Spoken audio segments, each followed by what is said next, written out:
constitute an admission of liability. I'm Lisa Dwyer. A powerful car bomb outside the headquarters of Pakistan's paramilitary security forces killed at least 10 people and wounded 30 others. This is AP News. A school building in Indonesia has collapsed, burying dozens of people. AP correspondent Charles de Ledesma has the latest. Rescue workers, police and soldiers dug through the night, pulling out weak and injured survivors more than 8 hours after the collapse at the Al-Qasini Islamic boarding school in the East Java town of Sidoarjo. They saw additional bodies, indicating the death toll was likely to rise. A team runs oxygen and water to students trapped in the unstable concrete rubble as they desperately worked to free survivors on Tuesday, a day after the structure fell. As well as those who died, more than 100 have been injured, with dozens presumed still in the rubble. Rescue efforts were temporarily suspended at 10:15 a.m. local time as the collapsed concrete shook suddenly. Work resumed later. I'm Charles de Ledesma. More on this story on apnews.com. I'm Haya Panchwani, AP News. This is 8:20 a.m. WCPT Willow Springs and streaming worldwide at WCPT820.com. We are Chicago's progressive talk, where facts matter. Now your WCPT 820 weather update. From the Weatherology Weather Center, I'm meteorologist Jennifer Wojcicki. We'll see mostly sunny skies here for today with a high into the mid-80s. Winds out of the northeast around 5 to 10 miles per hour. And then for tonight, partly cloudy with a low around 60. Wednesday, partial sunshine develops high around 78 degrees. Then by Thursday, mostly sunny, high of 82. Friday, plenty of blue skies and sun, high around 86. That's your latest Chicago weather update. Currently, it's 68. Hey, Tom Harbin here. Mark your calendar for Wednesday, October 15th at my favorite deli restaurant, Max and Benny's in Northbrook. I'll be there talking about and signing copies of my newest book, The Last American President. This is a free event for all my WCPT listeners. Just register on WCPT820.com. Attendance will be limited to the first 100 people, so please go to WCPT820.com to register today. Max and Benny's, 7 p.m. Wednesday, October 15, 461 Waukegan Road in Northbrook. Tag, you're it. Chicago's progressive talk, WCPT 820, where facts matter. Welcome to Choose Views with Richard Chew. Get ready to dive into a world of insightful conversations and thought-provoking discussions. As progressives, our job is to have an all-inclusive, full-on assault with all of our players. A show that focuses on moving our political, social, economic, gender, and cultural conversation forward. And all of our players means all of our players. It's Choose Views. And now, here's your host, Richard Chew. Good Tuesday morning, progressives. Chins up and shoulders back. It is time to fight and keep fighting that which we believe.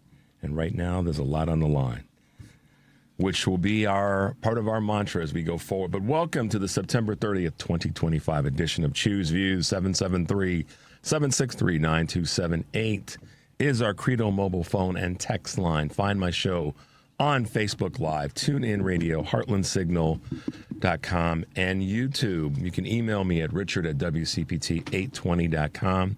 Follow me on X and Instagram and Substack and Facebook, Blue Sky, LinkedIn, and Threads. And certainly catch all of our shows by subscribing to our WCPT podcast on Apple Podcast, Spotify, and iHeartRadio. There you can get Choose Views, featured interviews, Joan Esposito live, local and progressive, Driving It Home with Patty Vasquez, The Big Picture with Edwin Eisendrath, and, of course, Out Chicago, and our other shows and interviews. Edwin has always putting out some great articles, and same thing with Whichever Wine at our HeartlandSignal.com site. So make your way over there so that you can catch all the good stuff that we have. And we're actually going to have a little bit for you from Heartland in just a moment. But one of the other articles that's there that you want to check out, and clips that's there, is Senator Amy Klobuchar from Minnesota on how the Justice Department is being essentially bastardized by the Trump administration. So you want to check that one out. I think it really speaks well to the state that we are in and what the administration has done and is continuing to do to so many people that work in the federal government. But today, on today's show, our guests include Ibrahim, who's been with us before. I'm going to talk a little bit about policy. She's been a leader in policy discussion for a while, part of the Biden administration, and also a senior advisor at the State Department. She'll be with us in the 6:30 hour. And we've got one of our neighboring senators from Wisconsin, Senator Kelda Roys, state senator, will be with us. And she's announced, as you guys probably know, she announced that she's running for governor in Wisconsin. So I'm excited to have her on again to talk about her candidacy and some of the things that she's been a leading voice in the state of Wisconsin. So we'll have her in the 7:30 hour. And then we've got a couple things we're going to be doing in the interim. A big question that I have for you guys today that I'd love to get your thoughts on, and I know that we'd like to get your calls so we can hear what you have to say. But obviously, we're at that tipping point of the federal government shutdown, and I think you guys know how I feel. I'll talk about that a little bit today, maybe a lot of it. But I'd like to hear what you guys think should happen in terms of this shutdown. Where do you guys stand on it? I don't want to, ask you a loaded question, but where do you guys stand? And I'd like to hear from you, open or shut down. What are the ramifications of either? And so give us a call at some point today during the show. We'll probably be able to get more calls fit in the 7 o'clock hour. So I will ask the question probably at the bottom of this hour or half hour, and then we'll do it again after we talk with Ibrahim. So hopefully we can get that squared away. But I'd like to hear what you guys have to say. I genuinely want to know. So give us a call. You can send us a text as well for those who don't want to call, but I'd love to hear what you got to say. And then we'll have some clips from Governor Pritzker that we'll be playing hopefully in the 7 o'clock hour. And just keep it rolling along, keep you guys posted. But right now, check this out, progressives. You know what was really revealing, Brianna, was what the administration said just yesterday, which is when we go into a shutdown, we're going to fire people.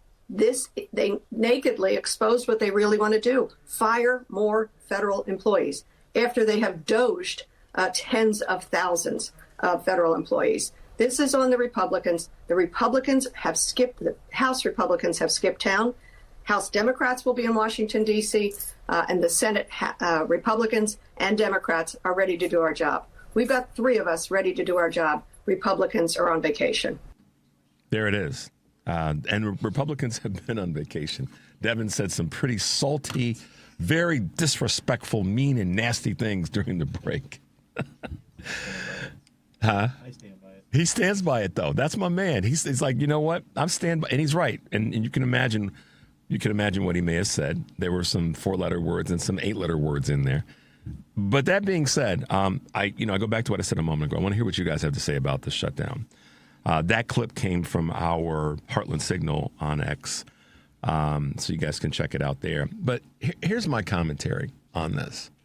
First of all, that was U.S. Representative Madeleine Keene from Pennsylvania. She stands by it. She stands by, not knowing what Devin and I said, but she stands by clearly the fact that the Republicans aren't getting the job done. The Democrats are, or the Democrats are fighting for making sure that people are taken care of. There's nothing new. I mean, here's the boring story. There's nothing new about the fact that the Republicans are not doing things to help Americans. They're doing things to, and here's the other crazy part. Going back to this great clip that we have over at Heartland. The Republicans haven't been doing anything to help Americans. They haven't. And I've asked people, whether you be wherever you sit on the political spectrum, answer that question. What can you put your thumb on and say, that's what Republicans have done to help all Americans, not just some? Because it's easy to split this up and go, well, they did this. But at the end of the day, that still hurts people that are probably, based on the numbers, Republican voters or leaning Republican. So tell me what they've done. And this is why this clip at Heartland is so well positioned and great timing from Representative Madeline Dean. The Democrats have been the ones fighting truly for the things that are right for all Americans, not just some. And I believe that that's got to be part of it's got to be the leading part of the message is just to point out, okay, America, the not just Trump's been in office, the Republicans have had the control of the House, the Senate, and the White House since the beginning of the year. And all we've been in is turmoil and chaos. And that's the things that they should start cutting and clipping together, is all the turmoil and chaos from the Republicans' decisions, and I mean all of them. None of them catch a break. Even the state reps. Again, I say that oftentimes because it's true. The state reps as well as the federal reps. Those are the ones that are harming America. And this bill, I'm sorry, not this bill, but this government shutdown conversation is yet another example of it. They're always tinkering with things that don't help and teetering toward things that cause us more chaos. The Democrats are the ones that are standing in the void to do the best they can to get things fixed and resolved. And here's the other side of this. We know that the Democrats don't have the numbers on a federal level, and we're working really hard on the state level to do what we can in all states to change some of the state legislatures. What are the Republicans doing? Coming up with Mickey Mouse ideas, crazy, harmful things to children. And they talk about loving and caring children. No, they don't. Because if they did, they'd get rid of the Second Amendment, or start with what was said to me this past weekend by a good friend of mine. Let's just go back to the assault weapons ban. If they really cared about children, they wouldn't be messing with SNAP. They really cared about children. So it's a doggone lie for the Republicans. It just flat out is.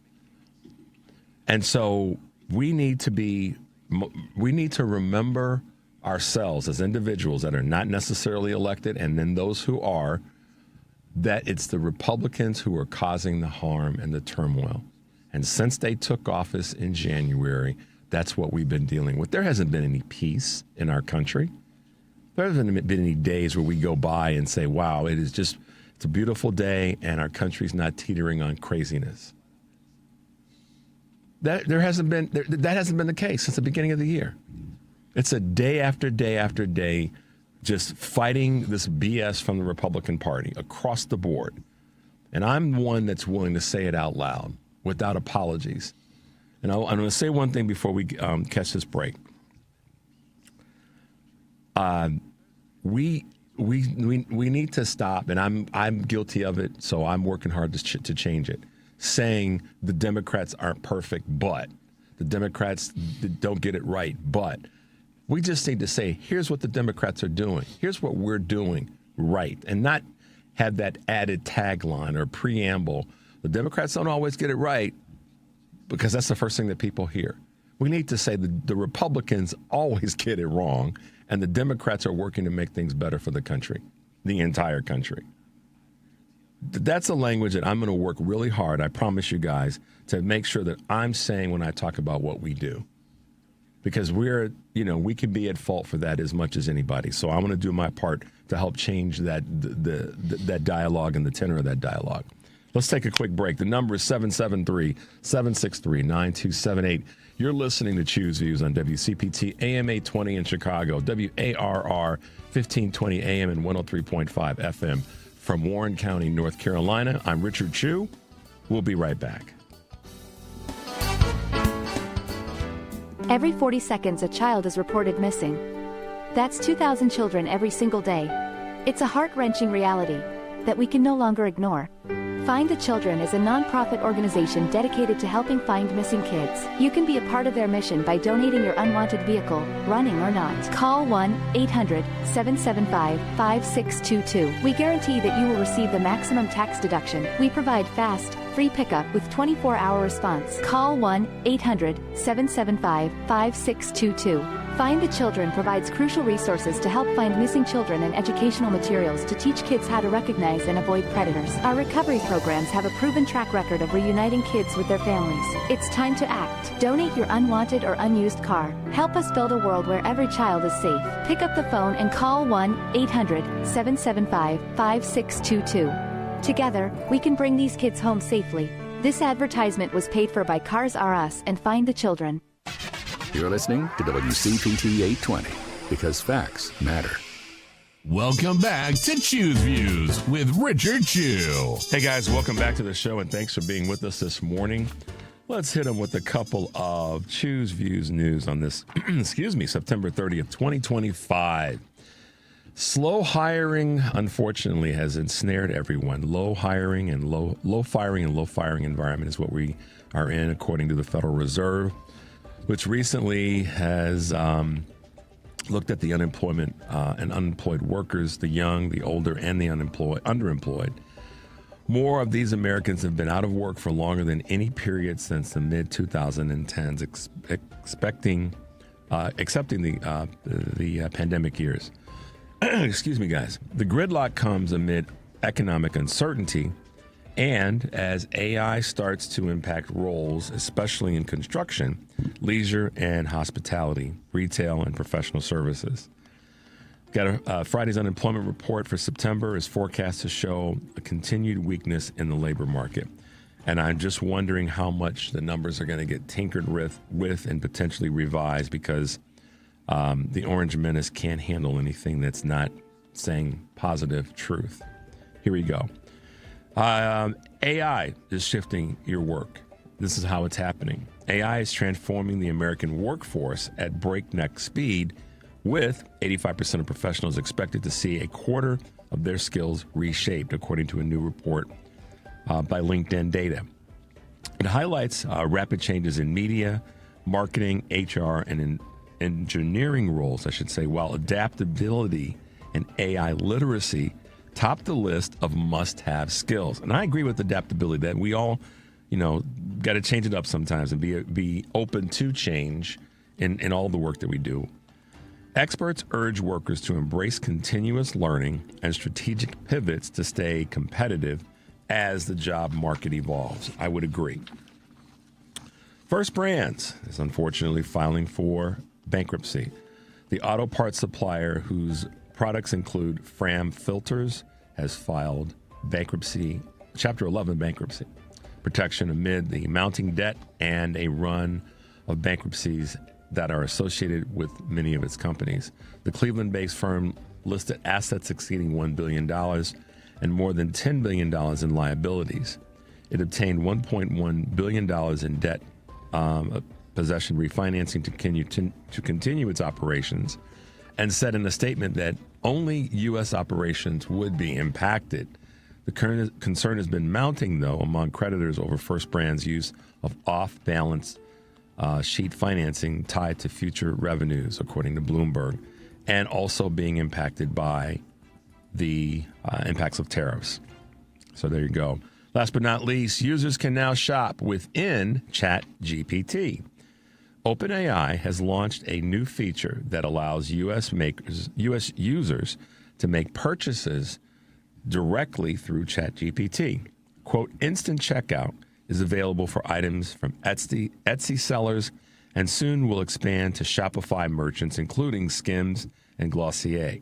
OpenAI will earn a transaction fee, which, quote, could become an important new revenue stream as the company pours money into artificial intelligence infrastructure, according to CNBC.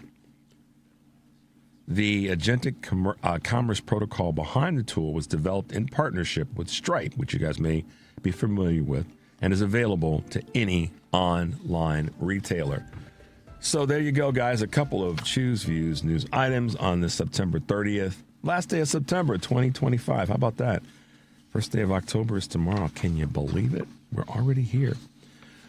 So there you go, guys. A couple of items from Choose Views News this morning. So before our guest comes on in a few minutes, just wanted to give a couple of quick shout-outs. And I do want to hear from you guys regarding the shutdown, what your thoughts are, and hear what you guys have to say, what you're thinking, and the like.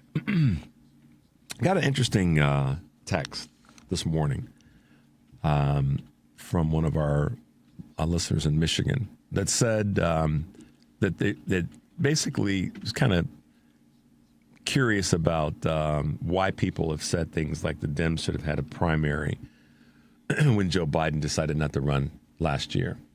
And, you know, there's conversations that can go either way with that. They didn't have one, so, you know, here we are. And that's not a statement of blame. It's that, you know, given the timing and what we were up against, I don't know if that would have necessarily done anything but created more havoc and chaos, which I said yesterday when we had a caller that said that, you know, that took the air out of the balloon. Okay. But what is interesting from the text that we received from our listener in Michigan said he doesn't really hear anybody running around saying that did the Republicans have a primary of any meaning?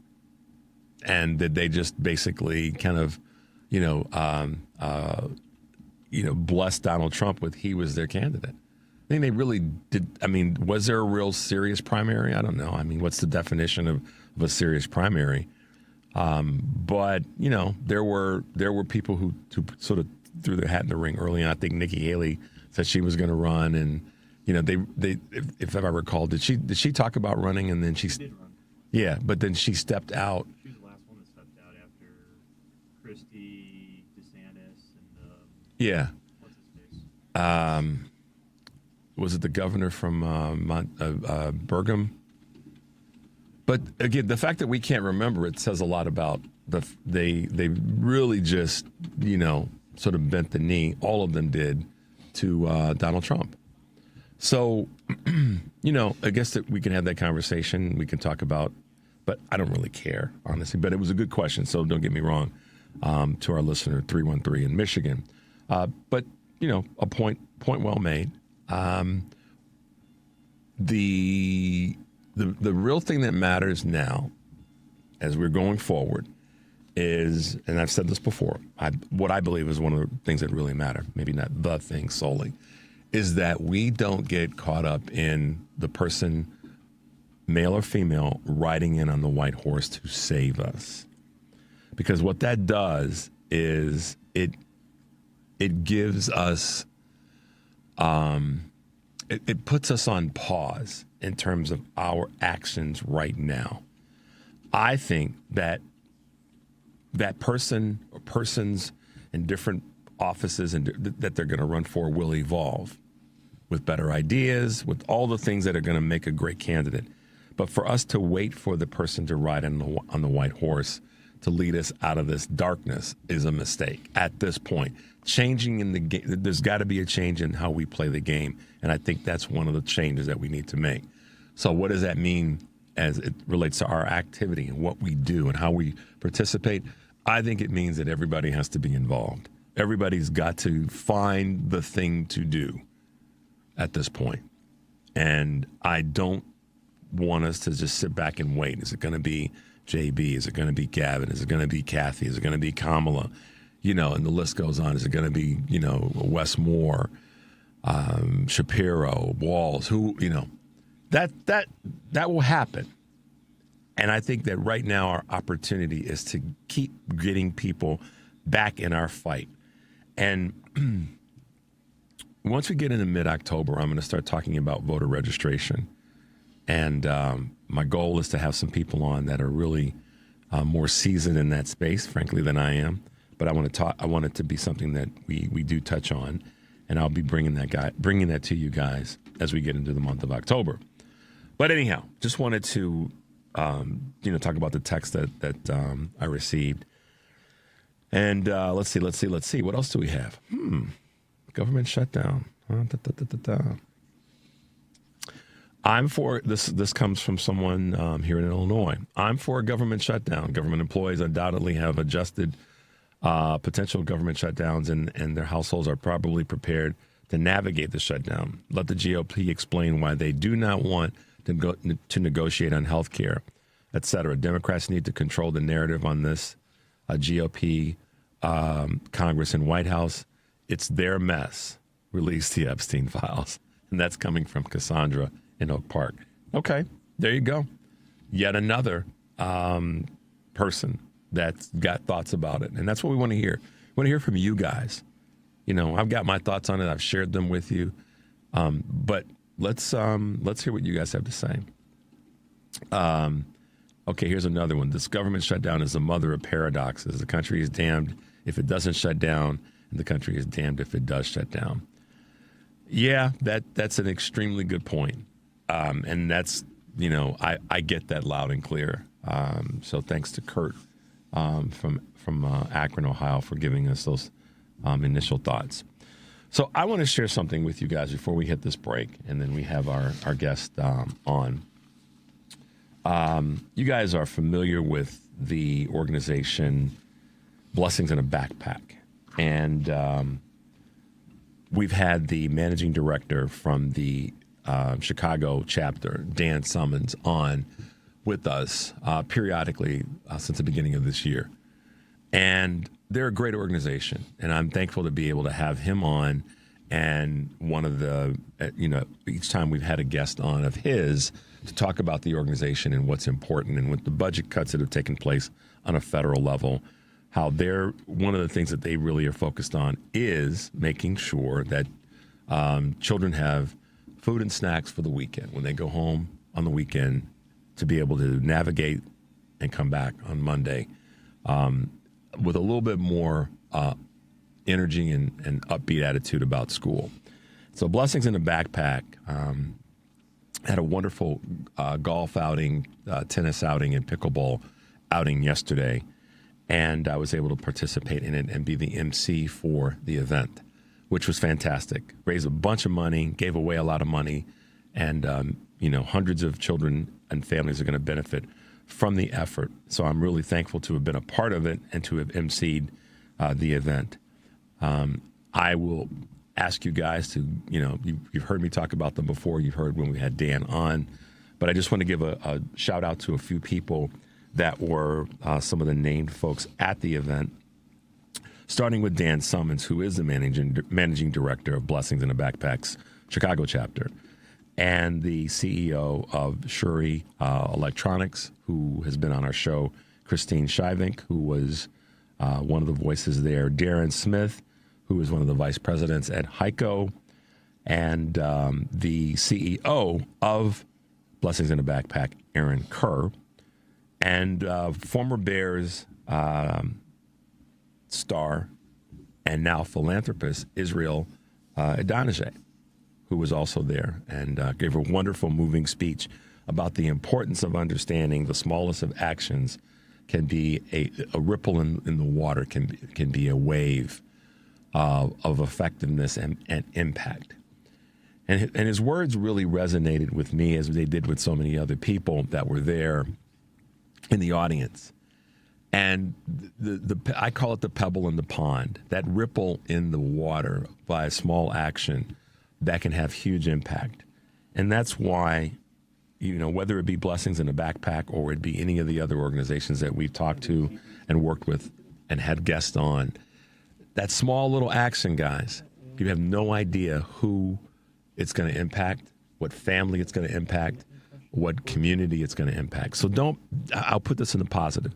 Be encouraged to get involved and be that person that drops a pebble in the pond that could have, wave-like effects, wave-like in a positive way. We're going to take a quick break. You're listening to Choose Views on WCPT AM 820 in Chicago, WARR 1520 AM and 103.5 FM from Warren County, North Carolina. I'm Richard Chu. We'll be right back.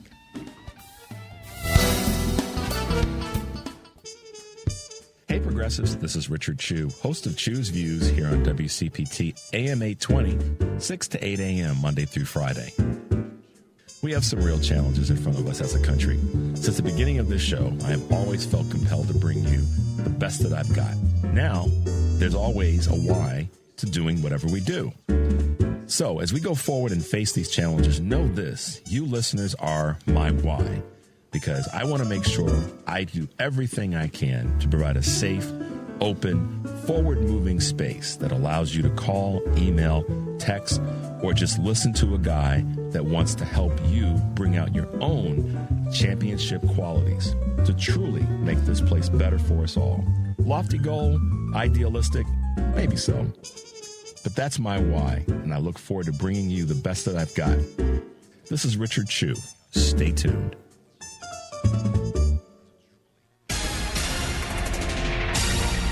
You're listening to WCPT 820. Here's the latest Chicago weather update. From the Weatherology Weather Center, I'm meteorologist Jennifer Wojcicki. We'll see mostly sunny skies here for today with a high into the mid-80s. Winds out of the northeast around 5 to 10 miles per hour. And then for tonight, partly cloudy with a low around 60. Wednesday, partial sunshine develops high around 78 degrees. Then by Thursday, mostly sunny, high of 82. Friday, plenty of blue skies and sun, high around 86. That's your latest Chicago weather update. Currently, it's 67. Alexa, play WCPT. WCPT from TuneIn. Welcome back to Choose Views with Richard Chu. Hey, guys. Welcome back to the show. Thanks for being with us this morning. And I guess I got to just tell you that when we talk about, folks that have spent a good part of their career, most of their career, a lot of their career in a particular area, it's always nice to talk to these well-educated, well-experienced thought people that can say, here's what we see, here's what we observe about what's going on in our country. Our guest we've had on before, Ibrahim, one of those big voices that I'm just describing. She is a former senior advisor at the White House National Economic Council, and now a fellow at Columbia's Center on Global Energy Policy. And with us this morning, of course, is Aya Ibrahim. Good morning, Aya. Welcome back to Choose Views. How are you doing today? Good morning, Richard. I'm well. Thanks so much for having me. You got it. Well, I love those great titles and all that, but at the end of the day, you're a person that gets it done, and you spend and put so much time into trying to determine what is important, what is policy, what is public policy, why it's important to our country. And so, as a former senior advisor at the White House and now a fellow at Columbia, talk broadly speaking from 2,000 square feet, or not 2,000 square, from 2,000 feet. Talk about what that experience is like for you when it comes to policy development, policy aspects. And then I want to ask you some more specific questions as to where we are right now in the country. Well, even from the 20,000-foot view, at least for me, my perspective has always been, regardless of what it is that we're working on, what does this mean for people? Because I do think, particularly at the federal level, and the more technical or weedy the issue, it can be very easy to get into a space where everything becomes abstract. But when things become too abstract, we start to lose the plot, and the plot is the people. So I have always just tried to bring everything back to, okay, this process, this policy, this decision point. On the other side of it, what will it mean for working people? What will it mean for communities? What will it mean for, families across the country and around the world? Because the reality is the decisions that you make here in the United States affect millions and millions of people, not just here, but everywhere. And it's a tremendous responsibility. So that has always been, my perspective. And, one step further is, okay, given that every decision that you make will affect people, have we done our homework? Are we as skeptical as we need to be? Have we asked and answered all of the questions that we need to in order to make a decision responsibly? And so, observing the last few months, everything unfolding since January 20th, I and many other former policymakers are feeling like maybe we're not asking or answering any of the important questions here. Well, I mean, that's an interesting assessment of where you guys are. It seems like And I talked about this a moment ago with regard to the government shutdown, which we'll get to in a second. Right now, the Republican Party is in charge of the three, parts of the government that are going to have federally the most impact: House, Senate, and the White House. So the policy that the policymakers can come up with, whether they be inside or outside of the government, is up against that. And I think that sometimes we forget that the numbers still are the numbers when it comes to voting, and that the Republicans have the numbers. And that doesn't mean we shouldn't do the work, we shouldn't keep pushing hard and all that. But that is the reality right now. So I think, and maybe you can add some texture to this, that one of the ways in which we get back to a position where we are not necessarily, say, in charge, but our ideas are at the forefront. Our way of doing things for so many people is at the forefront, is if we start to develop policy that are things that are implementable, and that's me making up kind of a word, but things that people can go, that's good policy because it's going to fill in the blanks. And I'm interested in that policy because it's going to provide this for me and my family. I'm hoping that that's part of how we move this needle, and that can happen on a state level, on a local level in terms of cities, states, and of course on a federal level. What's your take on that? Yeah, I mean, I think absolutely. In many ways, leadership will shift to states and cities. I think a few weeks ago, I want to say it was New Mexico, just implemented a pretty significant child care program. Mm-hmm. These are the kinds of things that we need to do because these are the things that are driving up costs for American families. And, when we get to the other side of this, these are the kinds of things that we will need to scale up across the country. And so, yes, I'm with you that we should focus on policies that can deliver and showing that substantively we are better leaders. That being said, there's also the work of preventing further erosion of institutions, of administrative capacity, of government's ability to provide for people, to protect programs that millions of Americans rely on, regardless of who's in charge. And so if we're not fighting these fights, then what SNAP looks like on the other side of this, what Social Security looks like on the other side of this, what Medicaid looks like on the other side of this is very, very different. And there's going to be so much work to do restoring and, frankly, reimagining or imagining anew a lot of these programs and supports and services. But there is some work that we can do now, so it's not even that much harder on the other side. One of there's a number of people that I turn to get ideas and thoughts, and one of the people that I turned to said that it's got to be about what we're doing for, rather than just against the Republican Party. Mm-hmm. And so I think I take the position it's got to be both. What our message has to be a mixture of, here's what they're doing to harm us, and I'll put that in the quotes of erosion of institutions and thinking and ideas and policy and things that are already being implemented. That and then the four is, here's how we're going to, with our policies, make things better for you. So I think it's a balance of having both. They're doing this that's harming us. Here's what we're going to do to prevent it or to stave it off, and what we're going to do to make it better. Do you kind of get my thinking on that? And what are your thoughts about that? Yeah, absolutely. I mean, it's not an either or. So I am with you. What I'll say is this: that Democrats are suffering from a very serious credibility problem.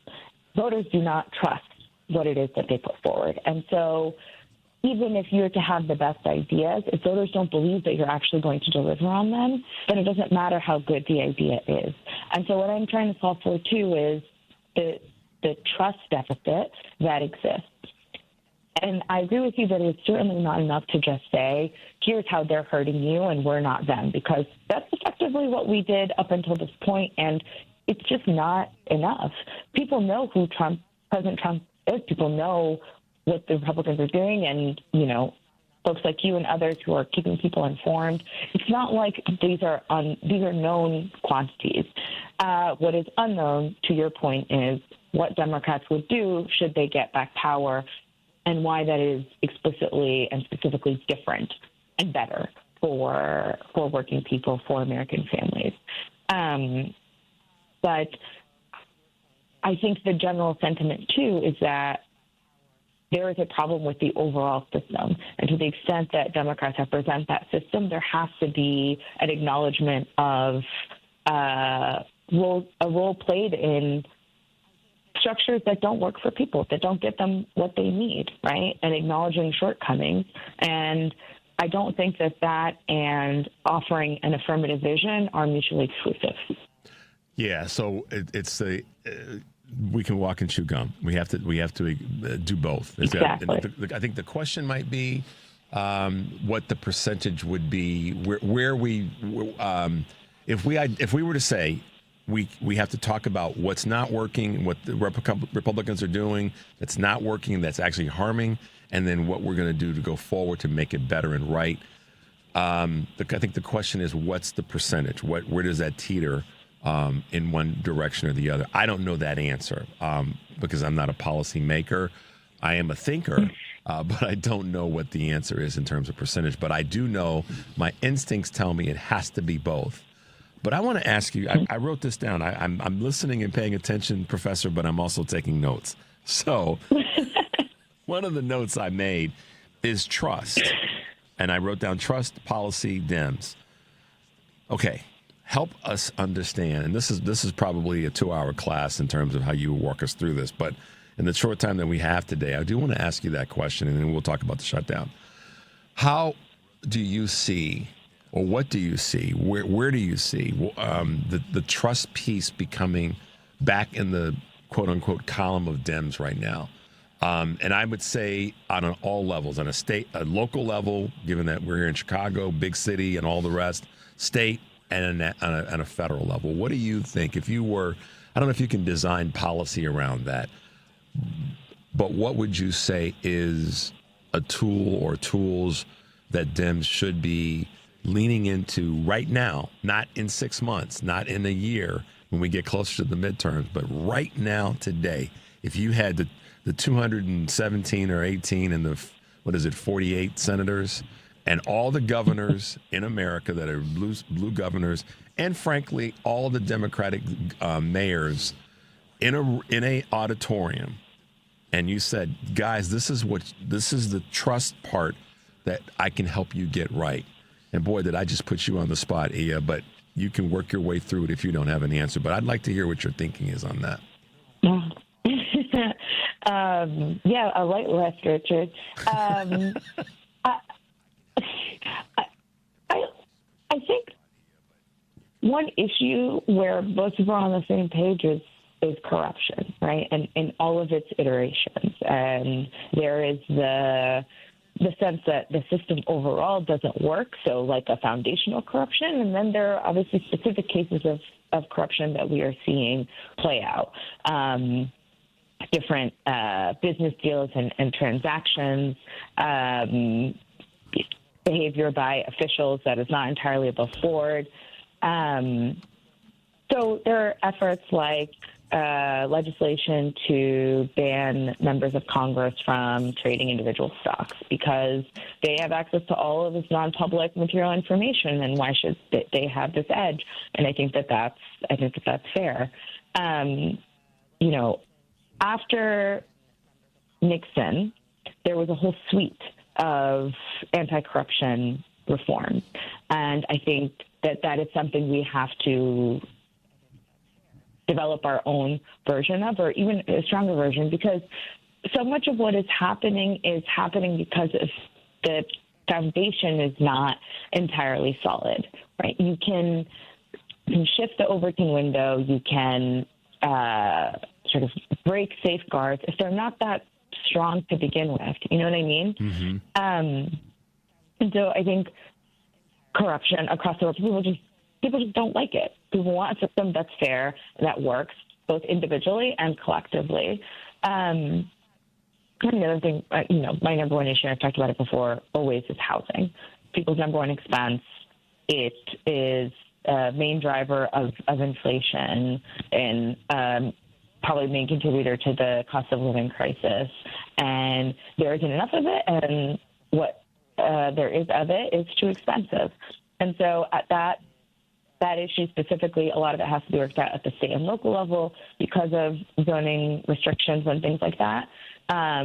But having a plan on housing that is ready to go that you can start talking about now, that would be on the sort of economic delivery side, what I would put at the top. And childcare, if we're feeling, ambitious, which we should be.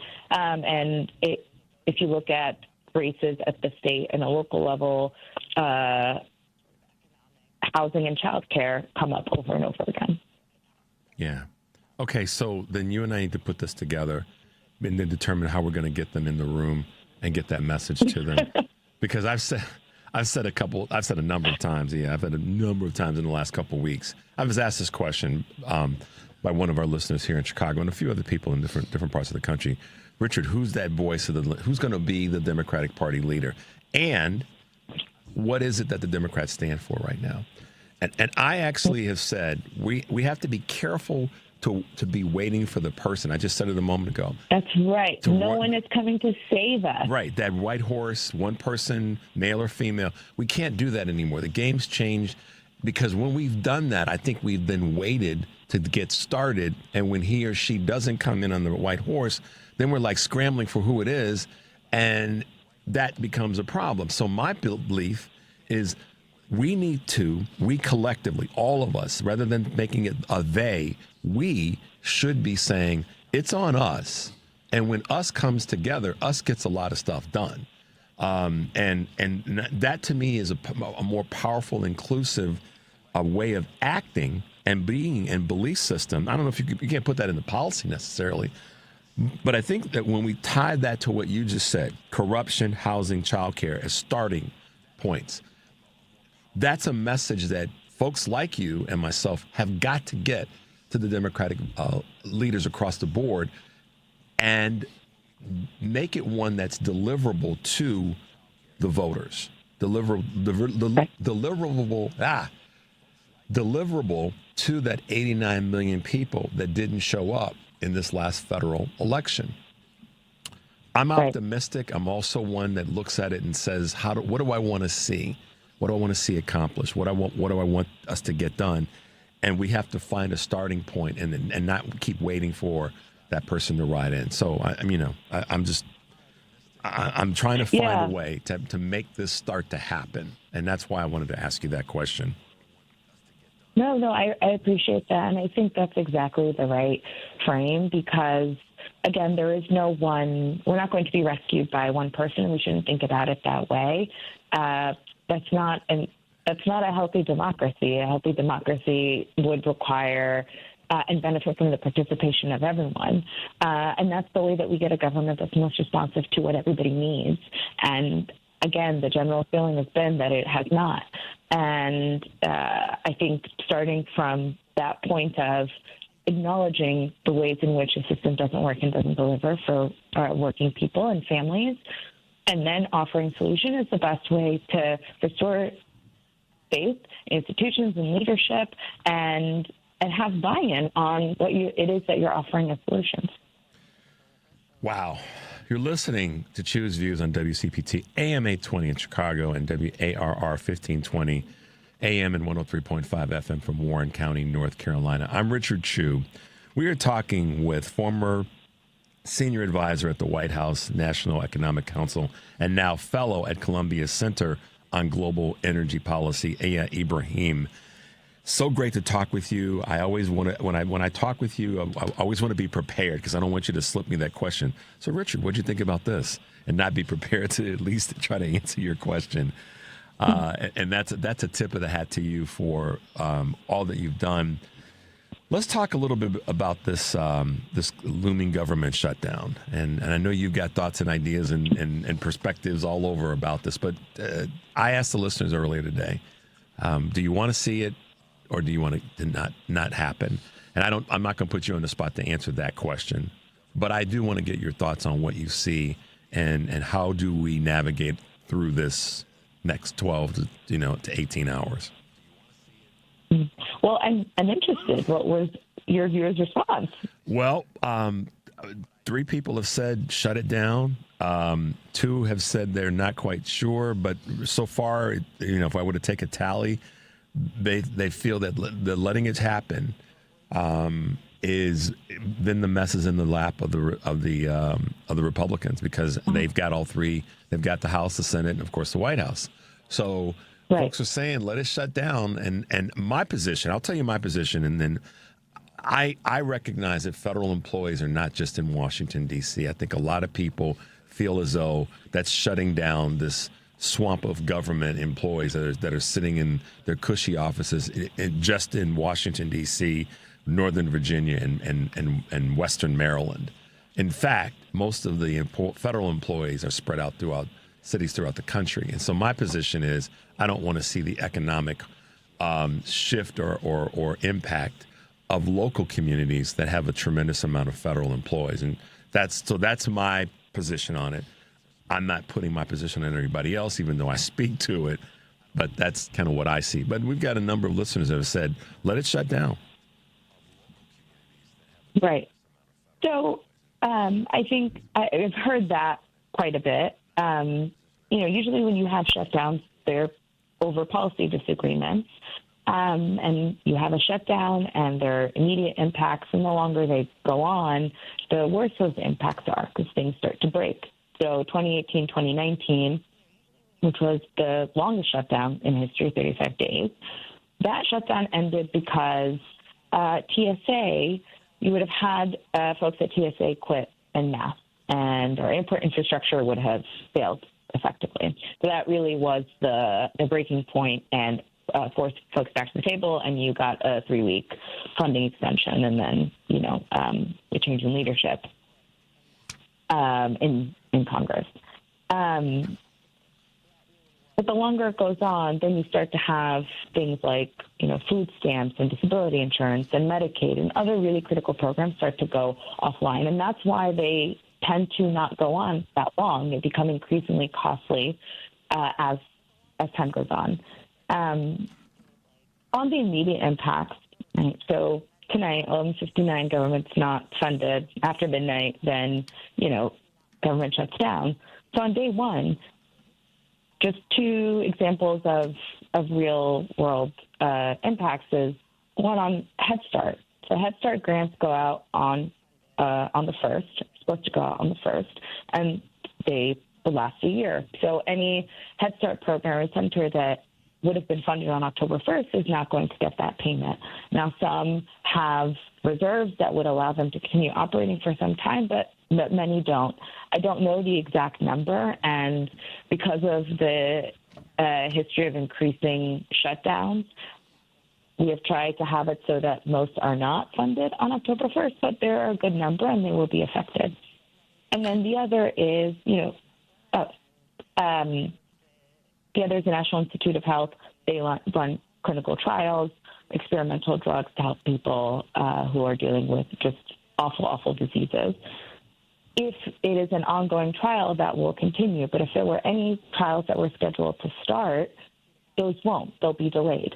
And these are trials that are meant to hopefully cure or at least treat diseases that a few weeks can actually make the difference between life and death, or many years of quality life or not. And so this is very serious stuff. And covering it sort of like the horse race, if you will, or whatever sports analogy you want to use, is just, I think it betrays how serious the consequences are and what this means for people's lives. Government provides critical services, and we lose that sometimes in the way that we describe the negotiations. Got it. Yeah, I wrote down 2 things right out of the gate: Head Start and NIH. So let's talk about this, and then I know that our time is tight, and there's so much to talk to you about. The UN General Assembly, and Yeah, you had an exasperated response. Take it away, Ia. What are your thoughts about what took place last week? Well, it was very different than the year prior, though many things remain the same.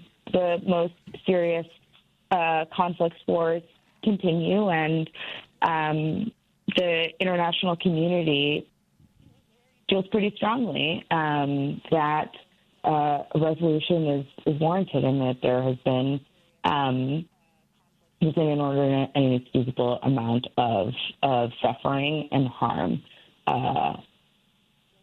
and that this administration is not entirely keen to play ball with the international community. And the chaos that we're feeling domestically, I mean, it did spill over in a lot of the conversations.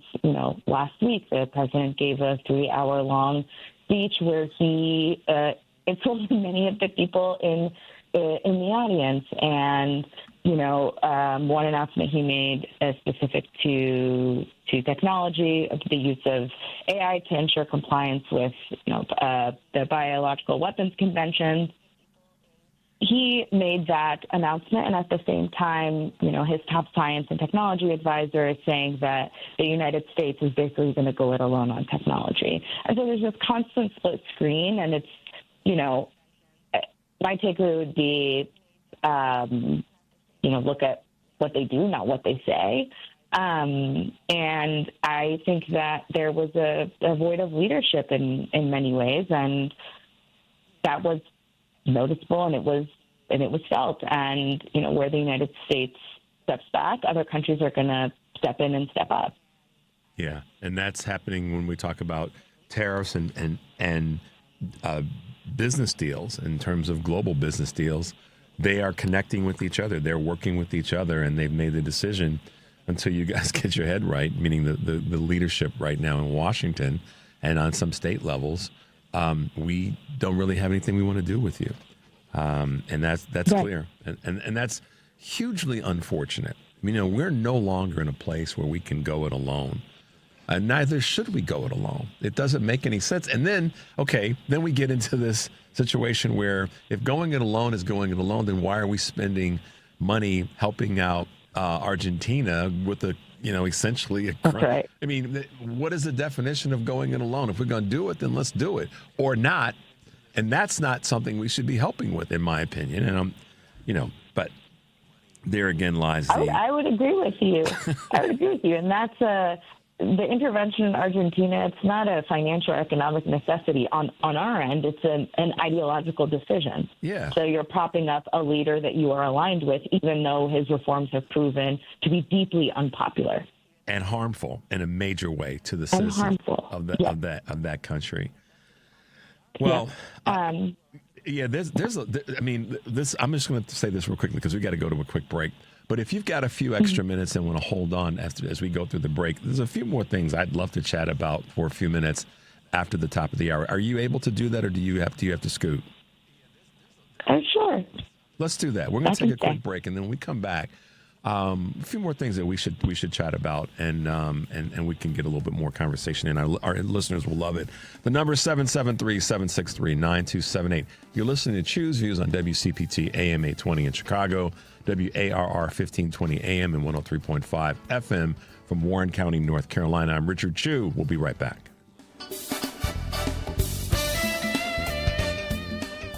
Listen up, fellow timeshare owners. If you're a timeshare owner and you want out at all costs, you're done, frustrated, tired of wasting money, you don't use the darn thing. Get out now. Hire the best Bulldog timeshare cancellation team in the business. Their in-house legal team, headed by a timeshare cancellation lawyer, can help you fight the biggest and baddest companies out there that sell timeshare.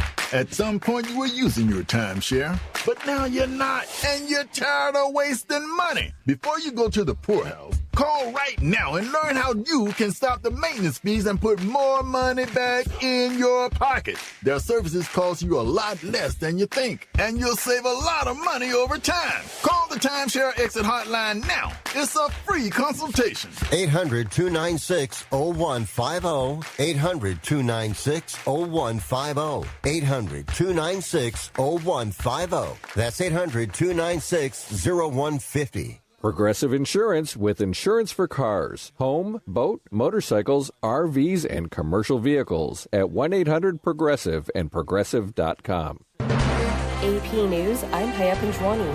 The AP's Joe Futterman explains why an agreement to end the fighting in Gaza is not yet a done deal. President Donald Trump and Israeli Prime Minister Benjamin Netanyahu have agreed upon a plan to end the nearly 2-year war in the Gaza Strip.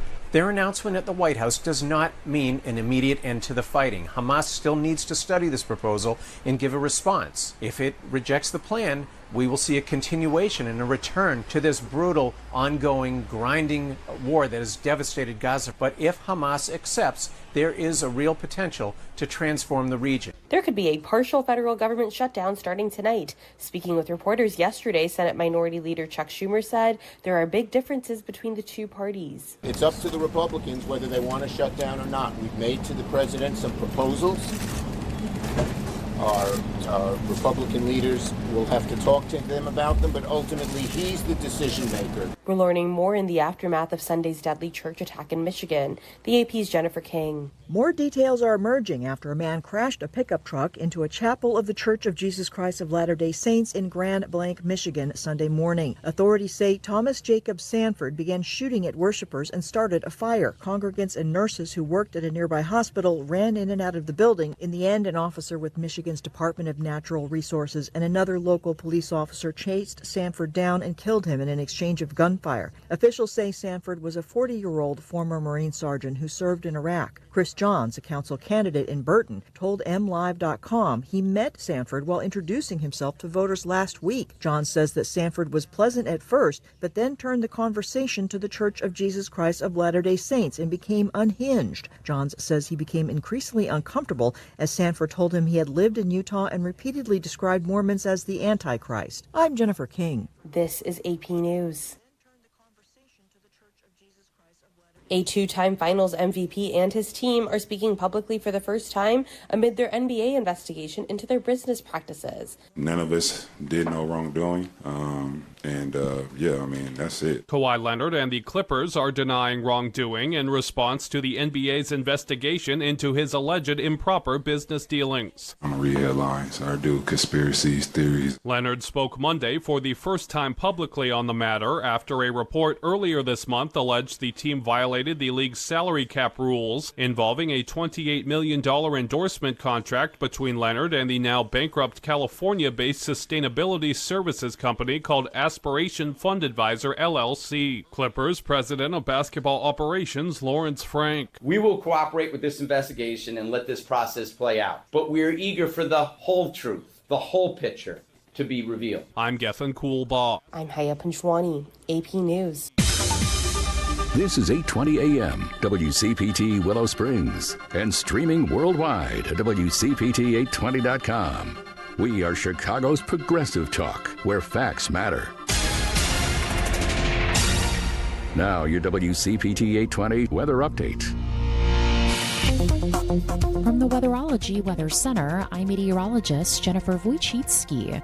We'll see mostly sunny skies here for today with a high into the mid-80s. Winds out of the northeast around 5 to 10 miles per hour. And then for tonight, partly cloudy with a low around 60. Wednesday, partial sunshine develops high around 78 degrees. Then by Thursday, mostly sunny, high of 82. Friday, plenty of blue skies and sun, high around 86. That's your latest Chicago weather update. Currently, it's 67. Talking about guns with others might not always feel comfortable, but it could save a life. Here's a way to start a conversation. Your family is going over to your neighbor's home for dinner for the first time. How would you ask if there are any unlocked guns in the home? Hey, we're so excited for tonight. Before we come over, though, may I ask if there are any unlocked guns in your home? Our guns are stored securely, locked in a safe that the kids can't access.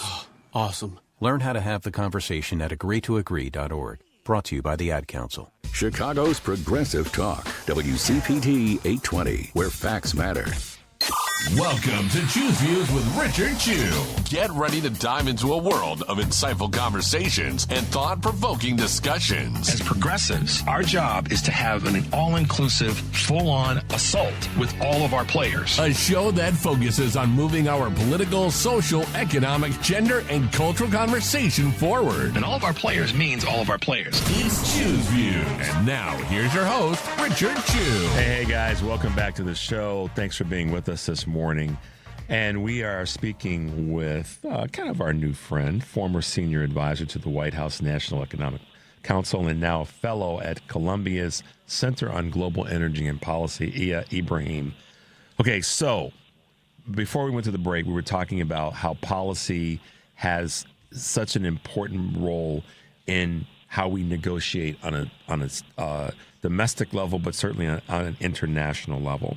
And this, what I'll call debacle at the UN General Assembly, shows that, you know, America doesn't need to, but this current administration and the GOP, the Republican Party, seems to want to play this game of going it alone.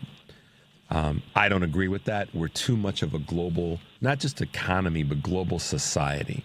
And it's got its pressures. It's put its pressure on systems and all the rest. But at the end of the day, our interactions with the rest of the world should be not just better, but we should be leading the conversation on so many fronts. But we don't. And I don't know if that's because of lacking in good policy or just flat out stubbornness, or as you call it, goalpost moving by not only this administration, but Republicans at large. What are your thoughts there, Ia?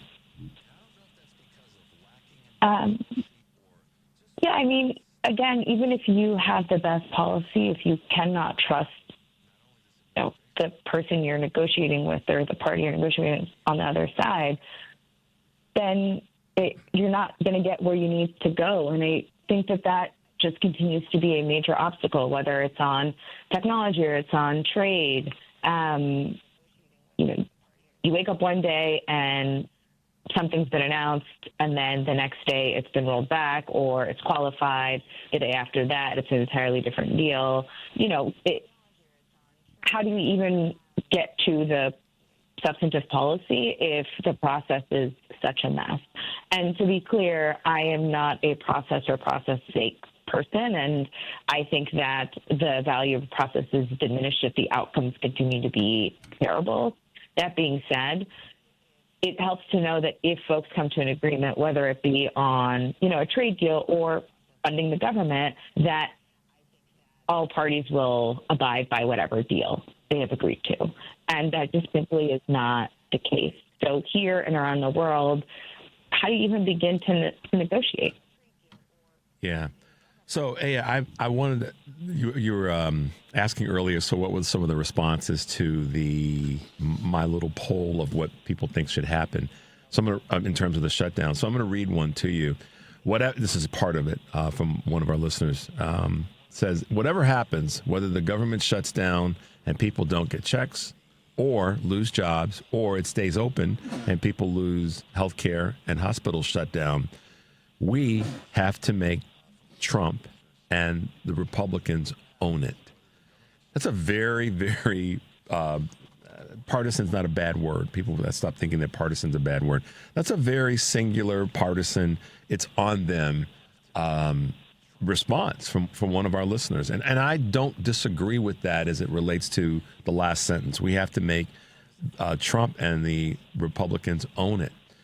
And I think in this case, whatever happens, this is the opportunity for the Democratic leadership, Schumer, Jeffries, all the rest, to make the turmoil, the craziness, the lack of policy be in the laps of the Republicans. What are your thoughts there? I would say that, look, I understand that sentiment, and it's not that I'm unsympathetic to it, but at the end of the day,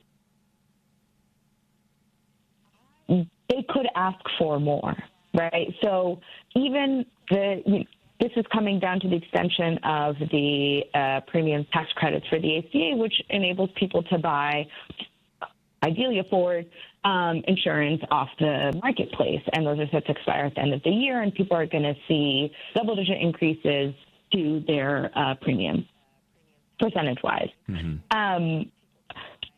The Republican tax bill that was passed a few months ago, I mean, it has gutted programs across government, and there could be a push for a rollback of some of those cuts, right? The worst of them. But even what we are debating here, I mean, relative to the harm that has already been wrought, it's like a little bit night and day. But for Democratic leadership, or for anyone who wants to step up, again, what is being done by this administration is immoral, extremely harmful, it's extremely destructive, and what will you do about it, and what is your alternative, right? Because if right now what we're offering is we simply want to preserve the tax credits that already exist, and that being the flag that you're planting in the ground, yes, that is absolutely a worthwhile fight, and we should ensure that people's insurance premiums don't go up. But in the grand scheme of things, and given what we're up against, that's not enough, right? If cost of living is going up across the board, and we're tackling this one piece, and we're saying what we're trying to do is limit how much more expensive it gets, not necessarily even make it that much cheaper, it's hard to continue to get people to engage in a system where that's the range of options. Yeah. It's interesting because I wrote down a question. Will policy slow down what Republicans are and are not doing to help American people? So that's a question that I would ask you. And if so, how would that, what do you think that would look like? Well, what I would push back and say, and yes, obviously, and I'm not questioning it. I'm not questioning it. I'm curious, and more coming from that perspective. Yes. No, what I was going to say is, of course, there's a lot of policy at play here, but at the end of the day, what is happening is the exercise of power, right? Because, and as I mentioned at the beginning of our conversation, usually shutdowns happen because of policy disagreements. But in this instance, even if you were to get, and by the way, because of the filibuster, any funding deal here is by definition bipartisan because you need 7 Democrats. Mm-hmm. The bill that is currently being discussed, there are no Democrats that have weighed in or helped draft it. But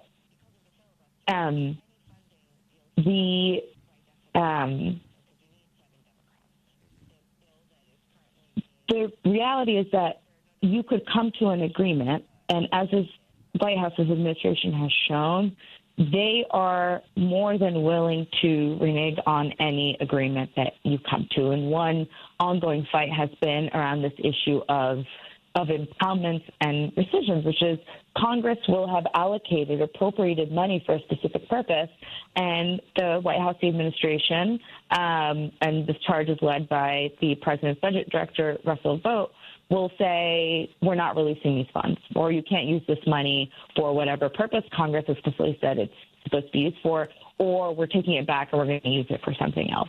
And so even Republicans have acknowledged, well, if you're a Democrat, why would you agree to something knowing that they can turn around and totally undermine whatever that agreement is? Yeah, and that's where. So that's a process and power disconnect. Yeah. Yeah, and the moving of the goalpost kind of fits that part of the narrative. Yeah. Man, oh man, she did it to us again, guys. Our brains are on fire, and that's a good thing. We all should be thinking. It's so nice to have you, Aya, with us again, and we're going to do this again sooner than later, because I think that our listeners all over the country need to hear the information and the thought about where we are and what we should be doing to move forward. And I'll work on getting together those governors and those mayors, those Democrats, so that we can get into a big auditorium and you and I can break it down for them. But thank you for being with us this morning. Last question. What are you optimistic about? And there could be more than one thing. What am I optimistic about? Well, I'm optimistic in watching the ways in which people have stepped up for their communities, for their neighbors, right? Where government had provided a service and is no longer, or I think most clearly we see it with the cruel immigration enforcement actions. And, Chicago has been ground zero for so much of this, and just the way that people are showing up for their neighbors and saying it plain, like, this is not who we are, and this is not what we're going to let happen in our communities. That is giving me hope.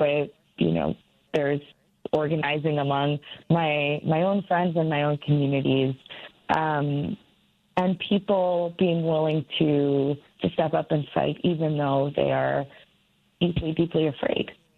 Yeah, I agree with that. That's one of the big things that I've been talking about and pushing, is that we cannot allow the desire from the right to separate us and divide us to be the thing that happens, which then gives them the ability to just continue to run roughshod in local communities and on a federal level. So it's been great. That's right. It's been great, as always, having you with us, Aya Ibrahim. Let folks know how they can find and follow you.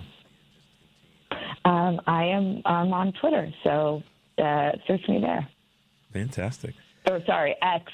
X. That's okay. We all do that. We all have been doing it. They don't know what they're doing, and so it's hard for us to follow what their name is called. So, Aya Ibrahim, thank you for being with us this morning. It's always a joy to have you on the show.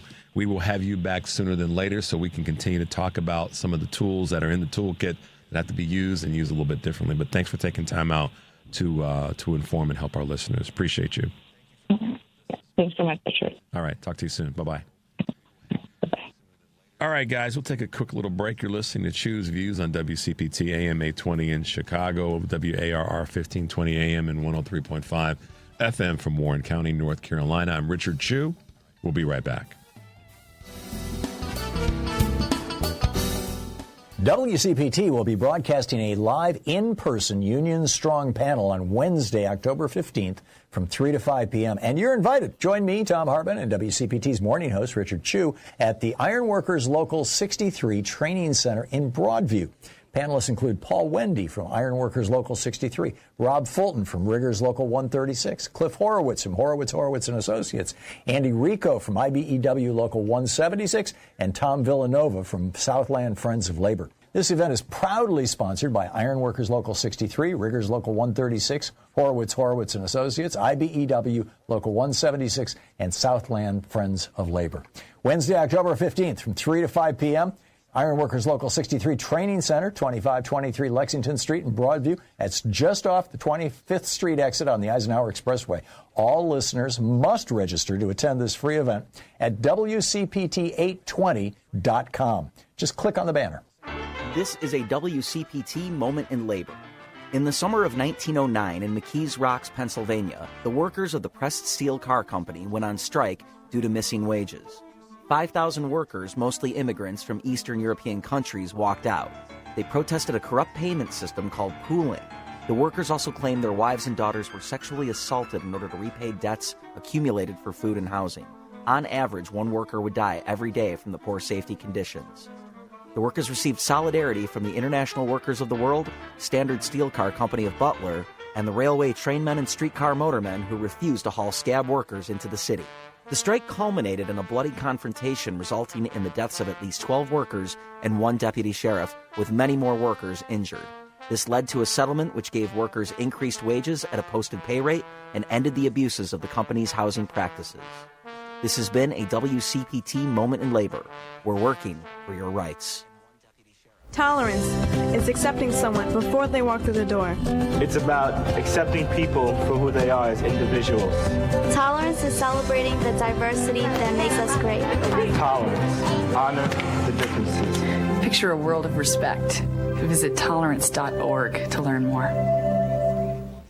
Because facts matter. You're listening to WCPT 820. Welcome back to Choose Views with Richard Chew. Most prosperous country in the world. You and I are very lucky. We live the American dream.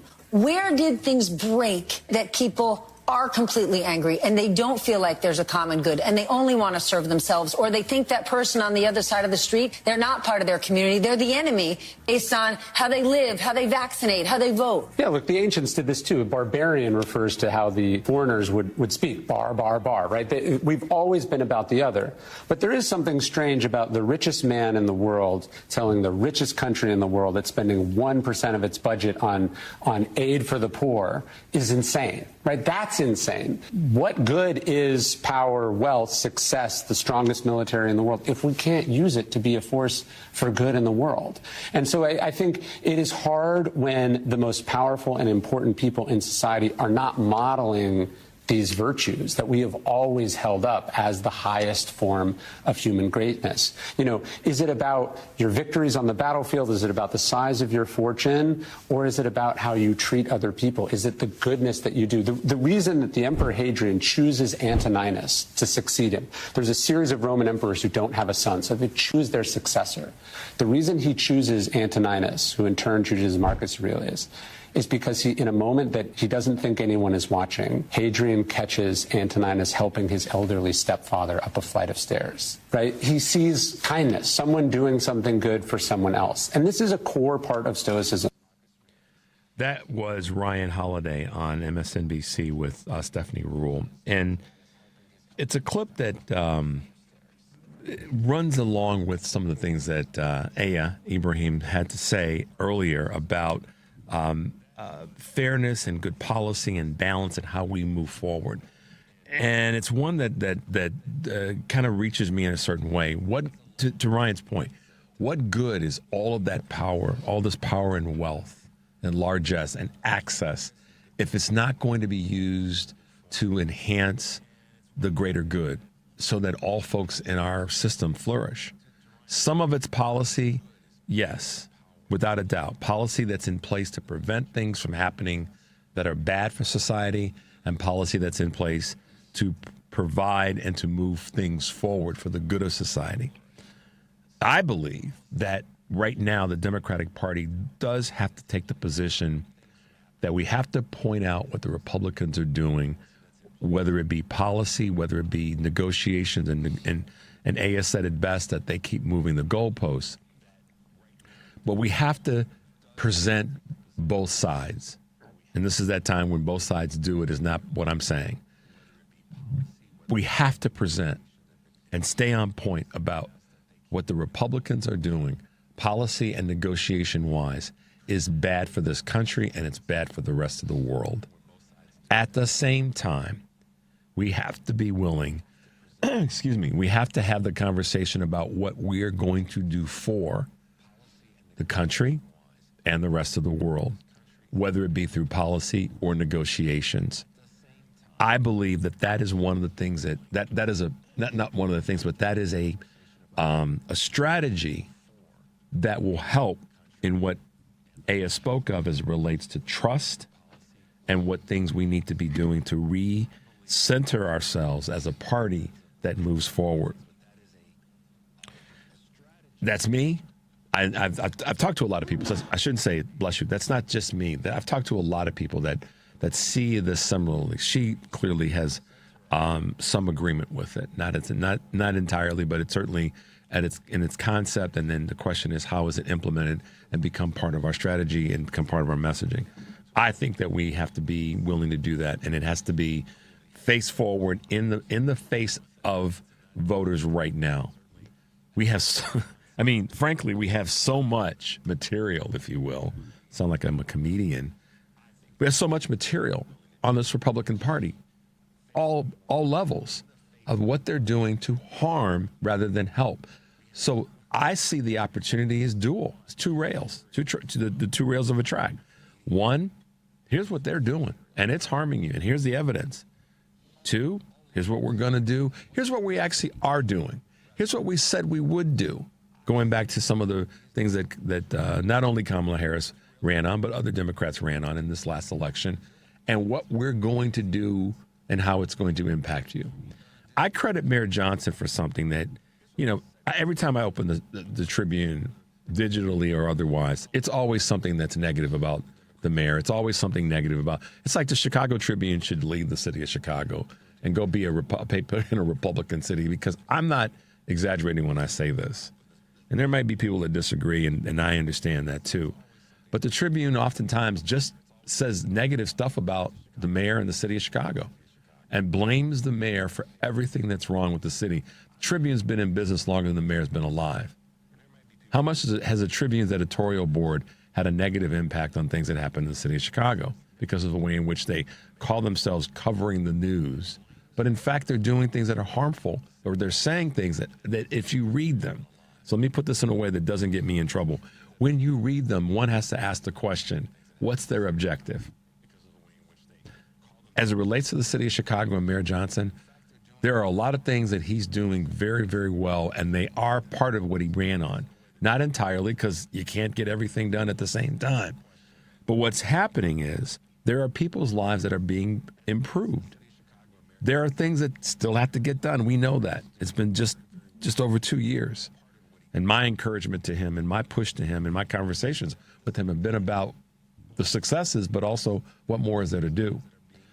That's part of where we as Democrats have to be unapologetic about what we're doing or trying to get done, and not always take it on the chin just for the sake of satisfying Republicans on any level, on a local level, on a state, and on a national level.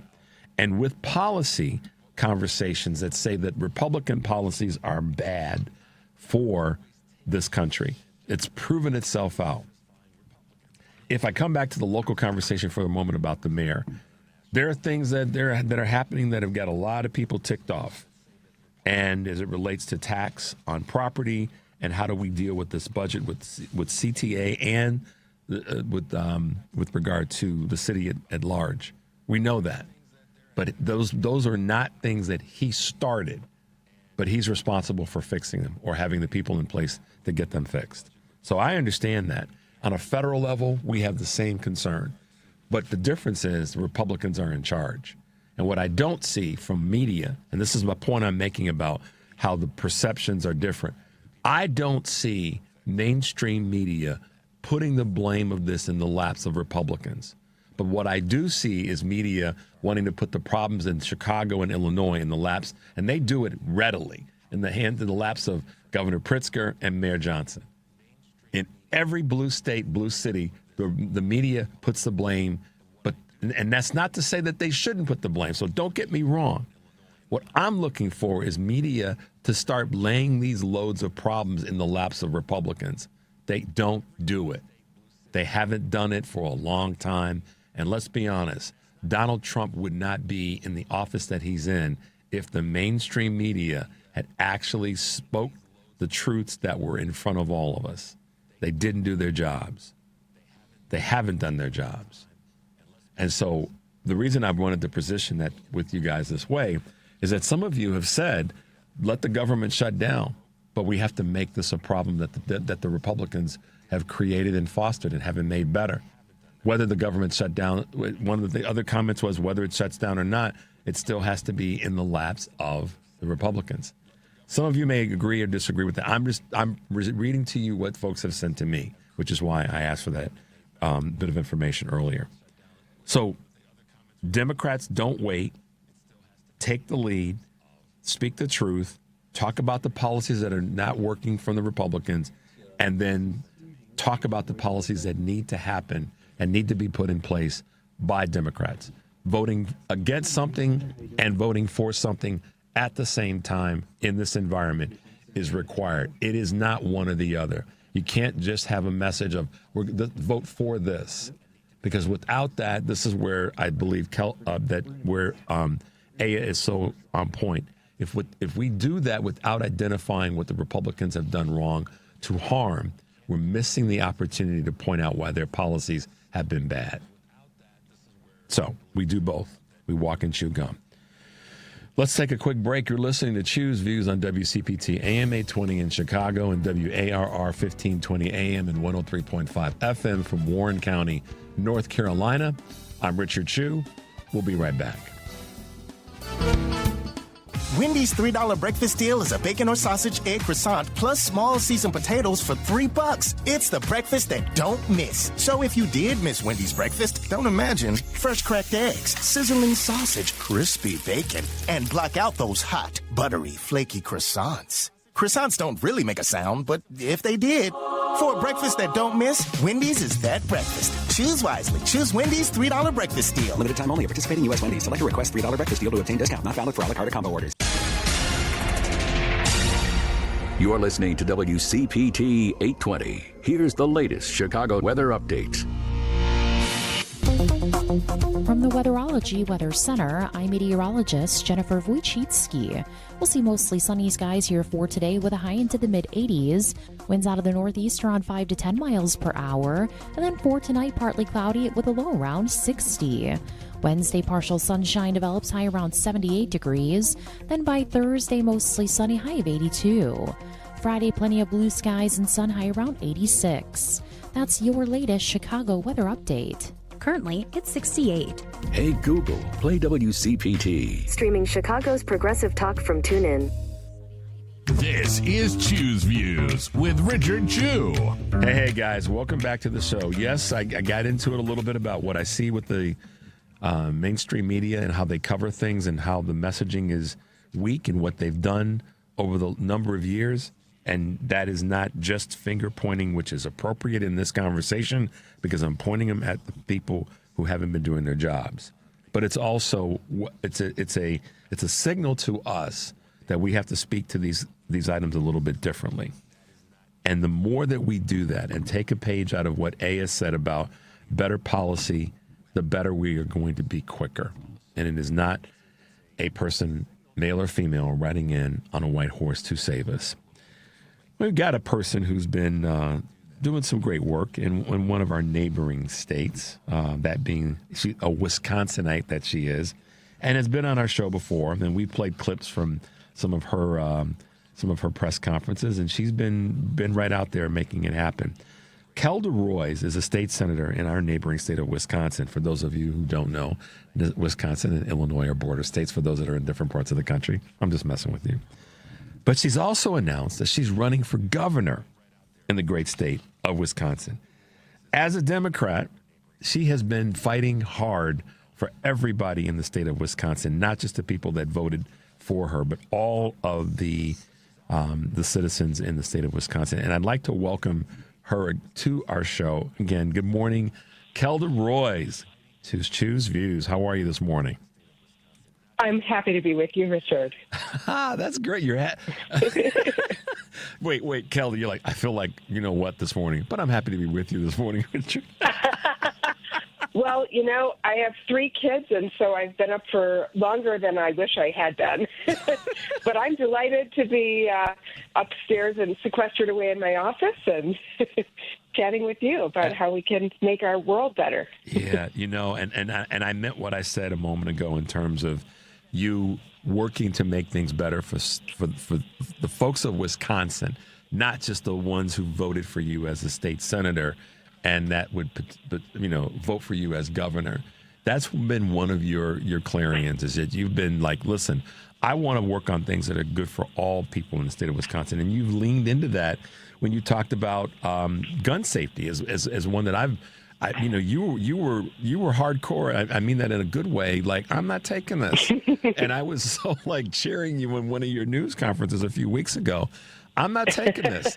Gun safety is an issue for every single person in the state of Wisconsin, not just those that voted for me.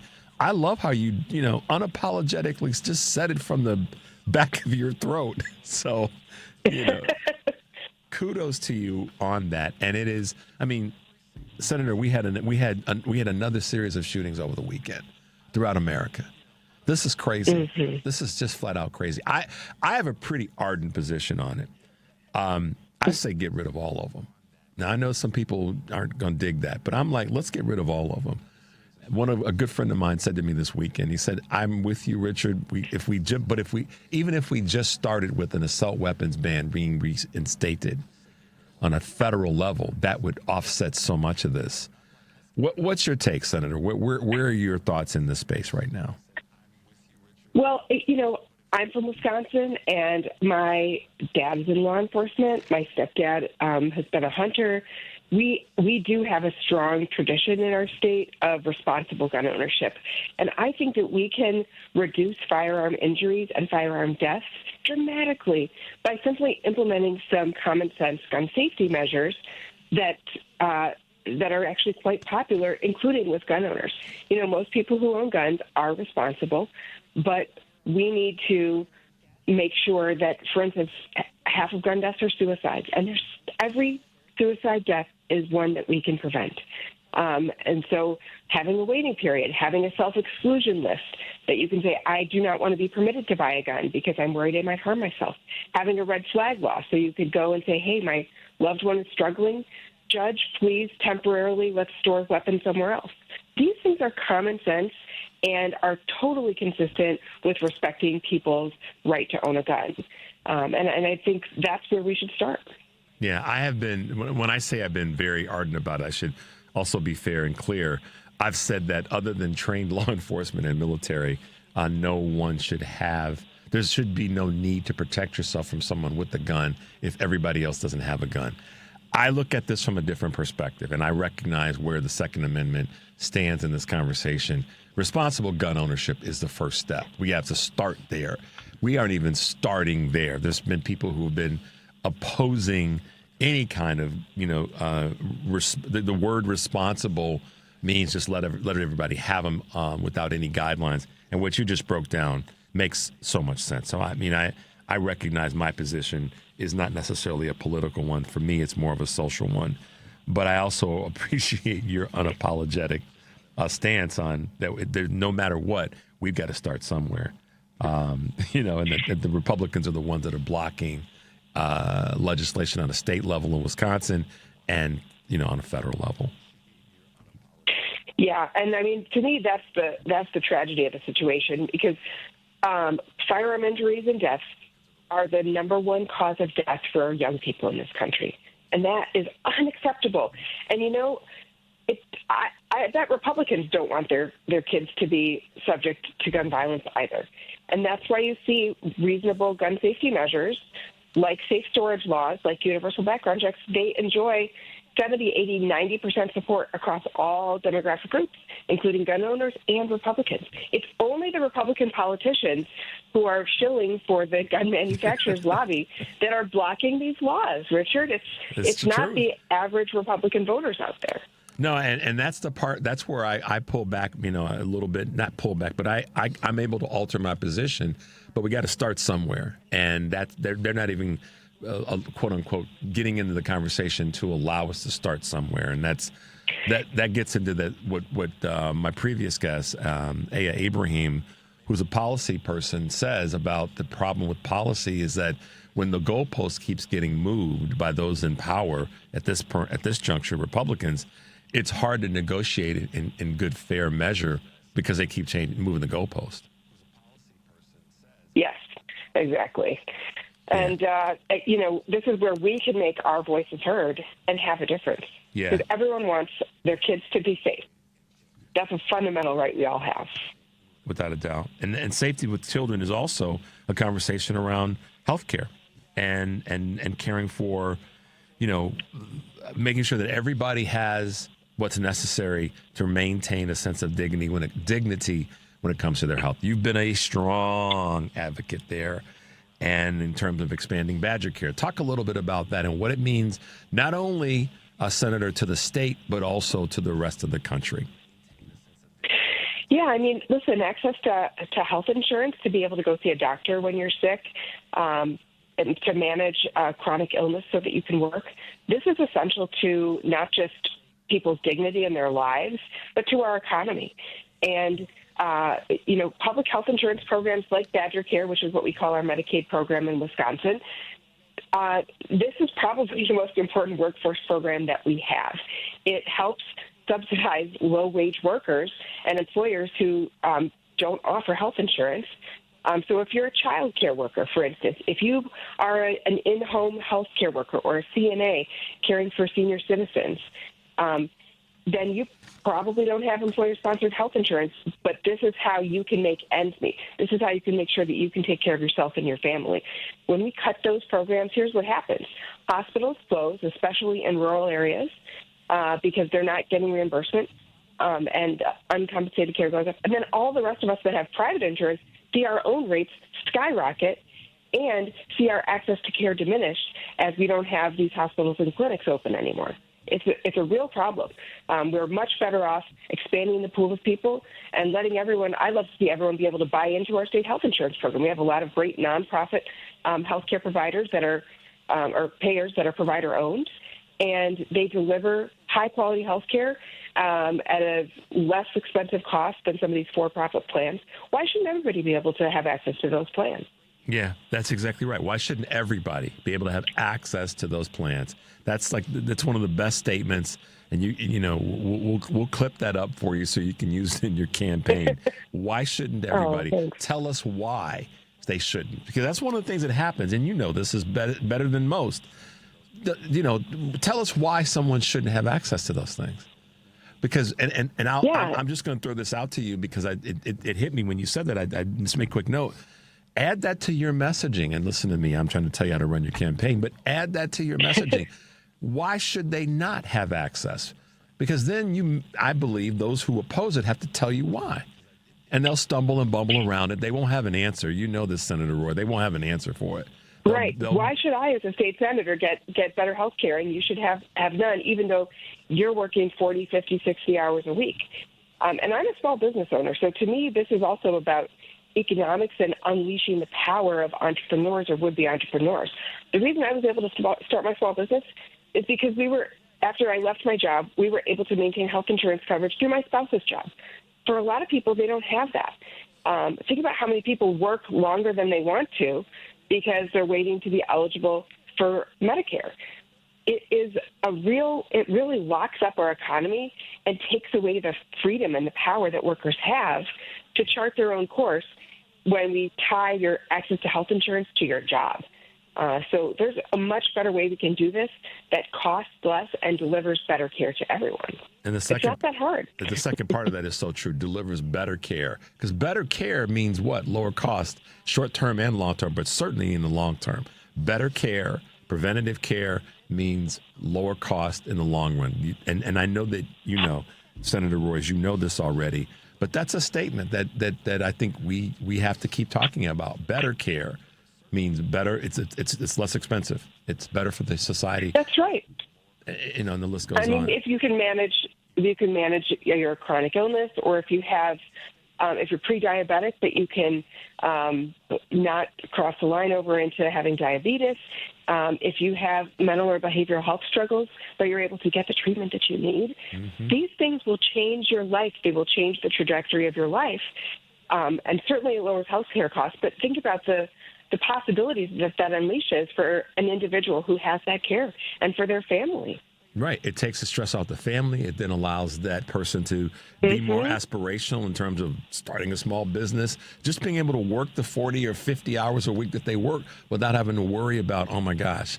So this is where, again, I've said this for months now, Senator Roys, our ideas are better than theirs. I will be partisan in saying that, because if we don't say it, then nobody's going to say it. Our ideas, our goal for better policy is better than the Republicans. It just is. Well, and we shouldn't be. And the lives we want people to have are better than the lives that Republicans want us to have. And we see that in everything, but especially in economics, right? Yep. The ability for a small family farm to be able to survive and thrive, they will do that under Democratic policies. They are being crushed by what Trump and the MAGA Republicans are doing to them. It's just hit after hit after hit on our farmers. And the same is true when you look at healthcare workers, when you look at students who are trying to go to college or trade school. and become a skilled tradesman. In every aspect of life, Democrats want you to have a better life, even if you disagree with me politically. And I think that's the key. Like, we get to disagree in this country. That is our right as Americans. But whether you agree with me or not, I still want you and your family to have every opportunity possible to live the life you want. That's right. You're listening to Choose Views on WCPT AM 820 in Chicago, WARR 1520 AM and 103.5 FM from Warren County, North Carolina.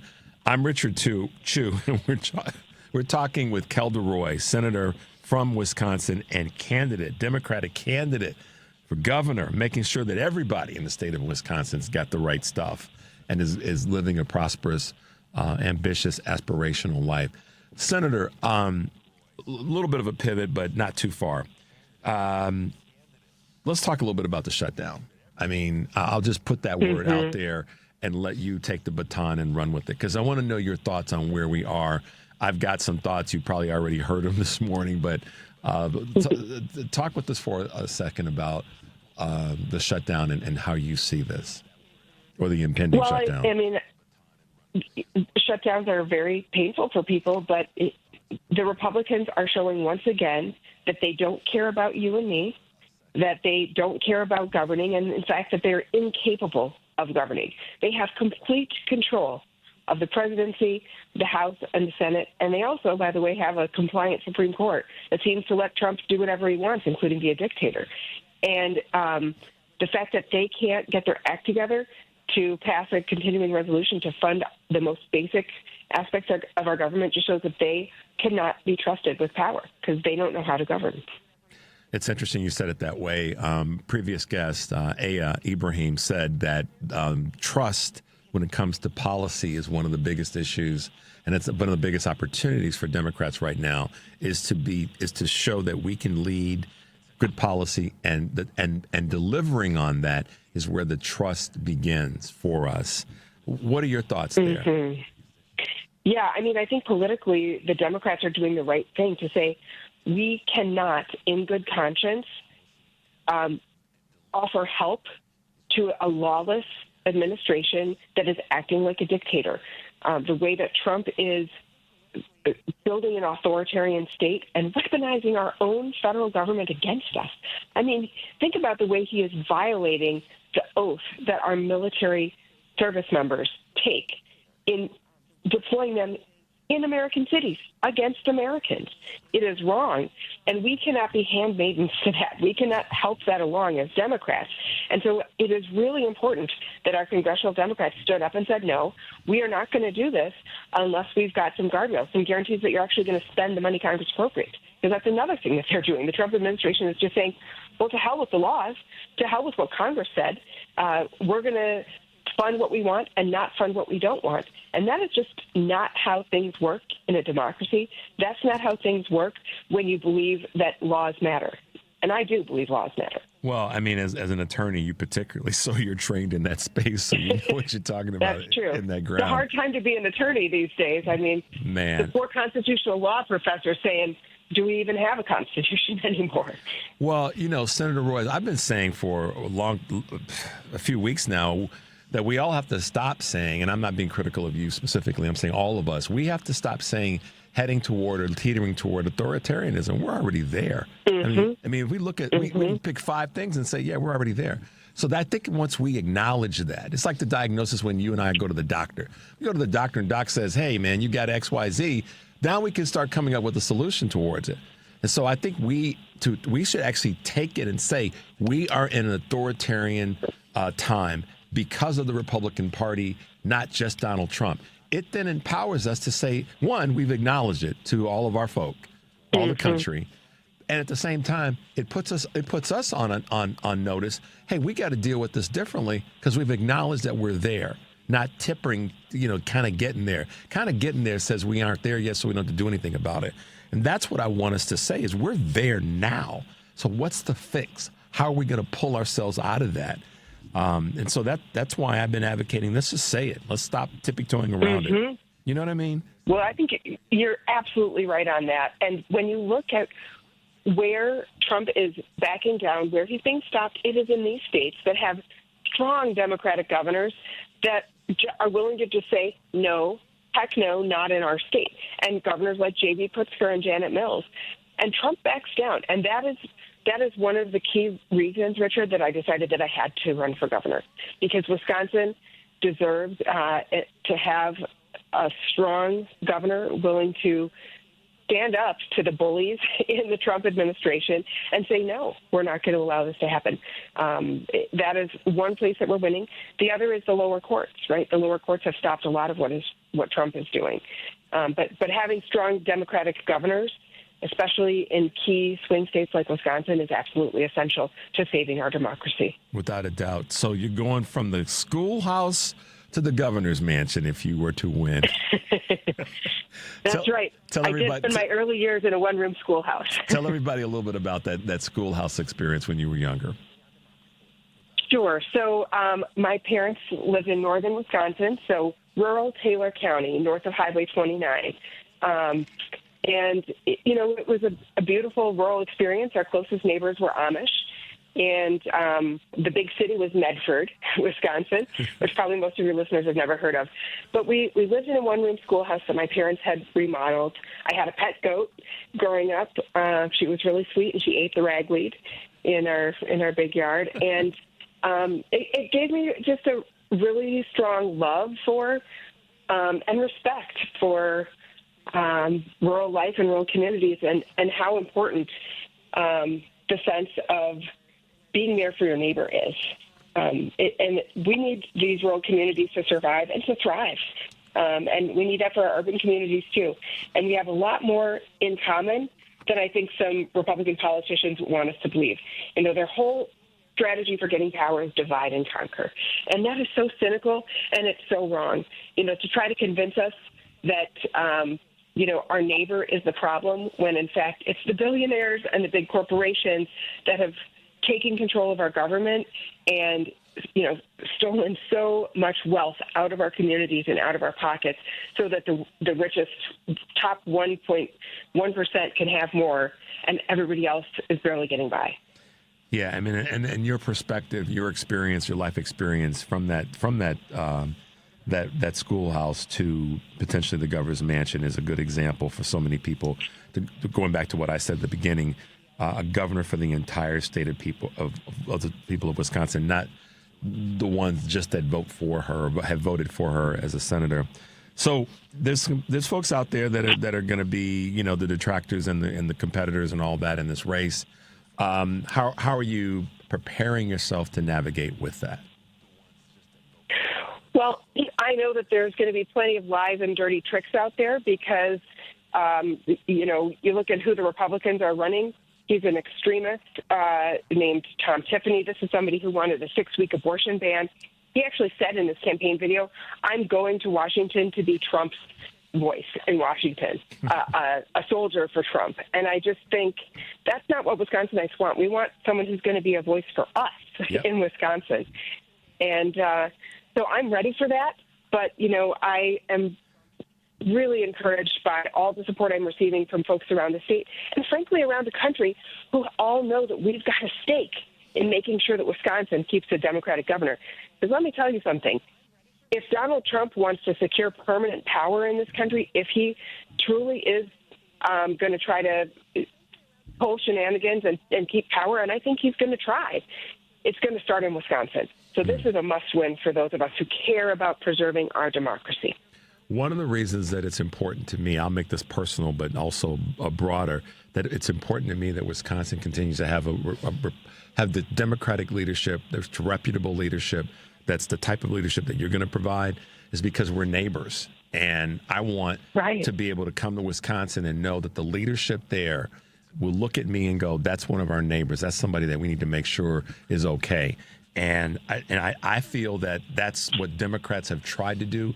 Haven't always nailed it, completely. But that's another reason why I want to see a Democratic, to your point, that leadership stay in the hands of not just Democrats, but competent, effective ones like yourself, Senator Roy. The primary, is it next summer? Did I have that right? It's August 11th of next year, so we got a ways to go. Okay. But my campaign is running strong, so not a minute to waste because the stakes are really high. Yeah, we don't have, on any of our races right now, on a state level, on a local, state, and national level. We don't have any time to wait for.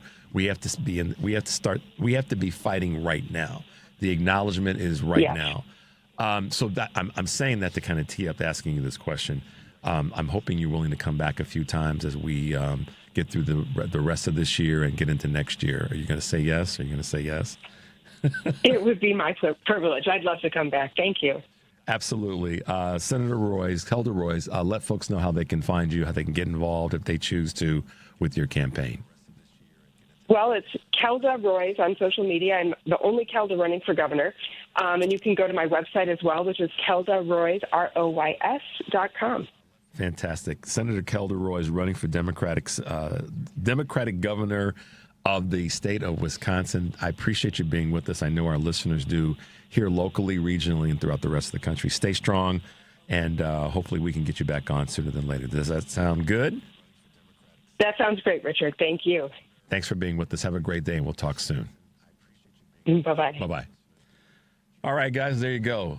Senator Kelda Roys of Wisconsin, and she is definitely, listen, we've had some clips that we played from things that she said and some of her news conferences, and she's a strong candidate there, so I'm excited about the work that she's going to, what she's going to be doing in her campaign, and already with the work that she's been doing as a state senator. So you can find her on social media. You can go to her website, and if you want to get involved, you can certainly do that. Wow. What a great morning. I so appreciate having Senator Roys with us this morning, and also Ibrahim with us earlier. And thanks to her for hanging out for a little bit longer because I had a few more questions to ask her. The fight is in front of us, guys. It's right here. It's not something that's coming. It's right here. And we, I believe strongly, have to be willing in meeting this moment to start now. We can't wait. Waiting is not in our favor. Because as these crazy bills are being passed and these executive orders are being signed and these stalls by the Republicans, who are the ones that are in control in Congress right now, House and Senate, and, of course, the White House, they have the numbers. That doesn't mean we don't fight, but we do have to acknowledge that they have the numbers. So what do? We present better ideas and continue to present better ideas, and we do it unapologetically right in your local community. Right in your local community. Start it now, guys. Don't bless you, Devin. But as always, guys, we come to the end of the show. And what do I say? Take a deep breath, make your life count, and smile at a stranger. We'll see you tomorrow. The Sports Cubicle. Economics professor at Smith College, Massachusetts, Andrew Zimbalist. When Chicago is approached, or Illinois, it should be, how much is it worth to us culturally to keep these teams here? The Sports Cubicle with Mike Mercado, Devin Tingle, Dan Marver, and Paul Shivari. Sunday nights, 9 p.m. on WCPT. Greece is cheap. But the airfare costs a fortune. Paris? Not much closer, and again, airfare... What about Puerto Vallarta? Let's face it, flying anywhere is just too expensive. Wait, what's this? Low-cost airlines. With one call to low-cost airlines, you'll drastically slash your travel costs. We're talking insanely low airline prices to any of your favorite destinations. Where would you like to go? London, Rome, Costa Rica, Australia? Wow, that's cheap. So why wait? Call now to learn how crazy cheap it is to fly anywhere in the U.S. or international. Our prices are so low, we can't publish them. The only way to get them is to call to instantly hear the most amazing best deals on airline travel. It's that easy. So call now and start packing. 800-708-3091. 800-708-3091. 800-708-3091. That's 800-708-3091. From office supplies to IT essentials, Amazon Business provides tools that help you save costs and make insight-based decisions. Learn how to bring your visions to life at AmazonBusiness.com. AP News, I'm Haya Pinchwani. A second detainee shot in the attack on a Dallas immigration field office last week has died. That's according to his family. The U.S. government is poised for a shutdown unless a partisan standoff can be overcome. Senate Minority Leader Chuck Schumer says a budget still needs to be passed. We have very large differences on health care, and on their ability to undo whatever budget we agree to through rescissions and through impoundment. President Donald Trump and Israeli Prime Minister Benjamin Netanyahu said yesterday that they've agreed to a plan to end the war in Gaza, but it's unclear whether Hamas will accept the terms. Netanyahu at the White House yesterday. I support your plan to end the war in Gaza, which achieves our war aims. It will bring back to Israel all our hostages, dismantle Hamas's military capabilities, end its political rule, and ensure that Gaza never again poses a threat to Israel. AP's Lisa Dwyer reports on a new Google settlement with President Donald Trump. Google's YouTube has agreed to pay $24.5 million to settle a lawsuit by President Donald Trump over his 2021 account suspension following the January 6th attack on the U.S. Capitol. Court documents say that $22 million of the settlement will be contributed to the Trust for the National Mall, and the rest will go to other plaintiffs, including the American Conservative Union. Google is the latest big tech company to settle lawsuits brought by Trump. In January, Meta Platforms agreed to pay $25 million to settle a lawsuit over his 2020